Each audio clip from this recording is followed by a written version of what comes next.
Bonsoir à tous, bienvenue à ce flash d'information. L'année 2019 s'achève dans quelques heures pour laisser la place à la nouvelle année 2020. Et comme il est de coutume, le président de la République s'adressera à la nation ce soir 31 décembre. Il dévoilera sa vision, ses actions pour le bien-être du peuple ivoirien. Dans le journal de 20 heures, vous aurez l'adresse du président ivoirien Alassane Ouattara à la nation.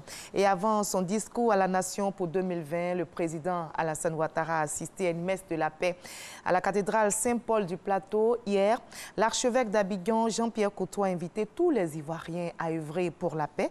La première dame Dominique Ouattara et des membres du gouvernement ont pris part à cette traditionnelle messe de la paix célébrée tous les 30 décembre à la cathédrale Saint-Paul d'Abidjan. Le reportage de Viviane Aimé.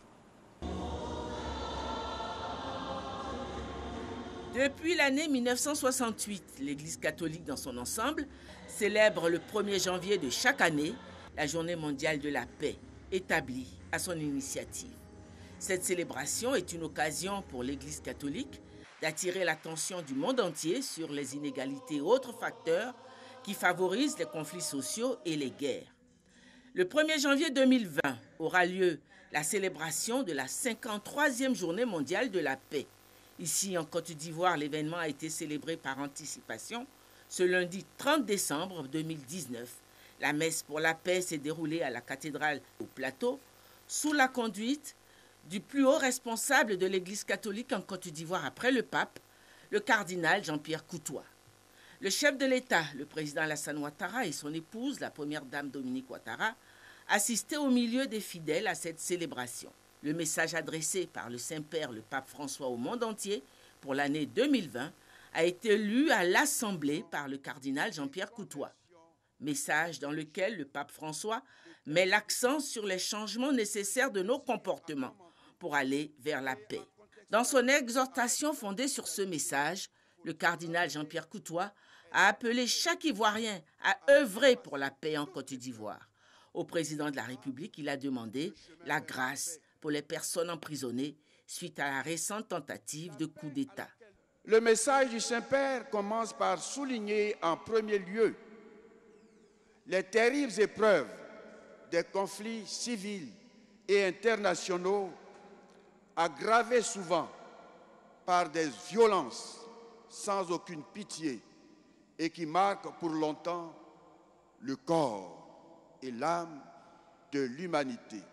À propos de violences qui marquent pour longtemps le corps et l'âme, de même que la mémoire est loin de moi le désir ou l'envie d'ouvrir les blessures qui peinent à cicatriser, faut-il rappeler que le souvenir de la récente crise post-électorale de 2010, avec son lot de morts, de blessés, de déplacés, de prisonniers, d'exilés, de biens détruits, est encore vif dans le cœur de nombre de nos concitoyens qui, je voudrais le parier, donneraient tout afin de connaître une paix stable et durable pour vaquer sereinement à leurs occupations.